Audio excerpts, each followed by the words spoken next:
par rapport à des éléments d'identification avec le scellé.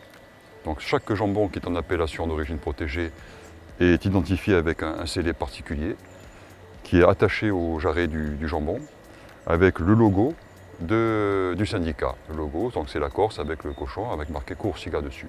Ensuite, on a une étiquette. Il y a un logo qui est celui de l'appellation d'origine protégée, qui est connu de tout le monde, avec bien entendu aussi le logo du syndicat. Donc une production de charcuterie corse traditionnelle qui est fabriquée suivant des usages anciens, locaux et constants.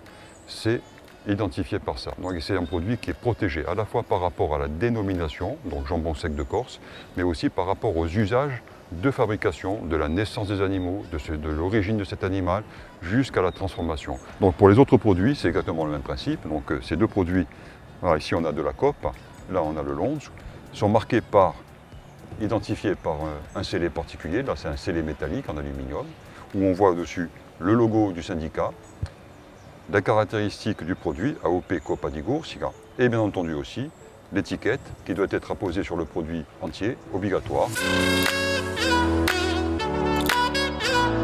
Une cuisse qui est plutôt allongée, un peu plutôt aplati que globuleux. Donc ça c'est un marqueur d'origine de la génétique de l'animal, donc de la race corse qu'on appelle la race nostrale. On va tout de suite voir lorsqu'on va sortir sa protection qui est la couenne et une partie de la graisse.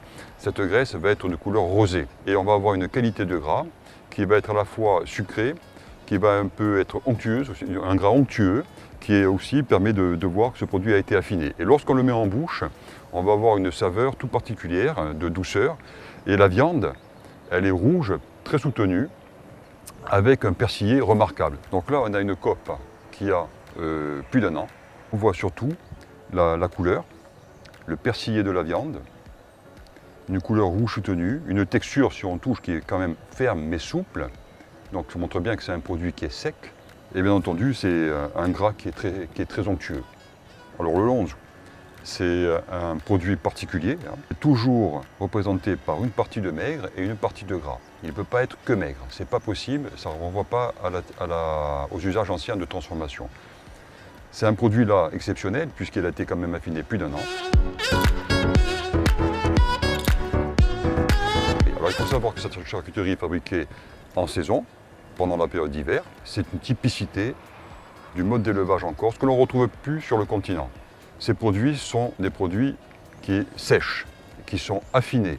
Donc on va avoir des produits qui seront prêts après la campagne d'abattage pour les pièces anatomiques comme la cope, le lonzo et le jambon sec. Le lonzo, il sera prêt à partir du mois d'avril. La cope sera prête à partir du mois de mai-juin et pas avant.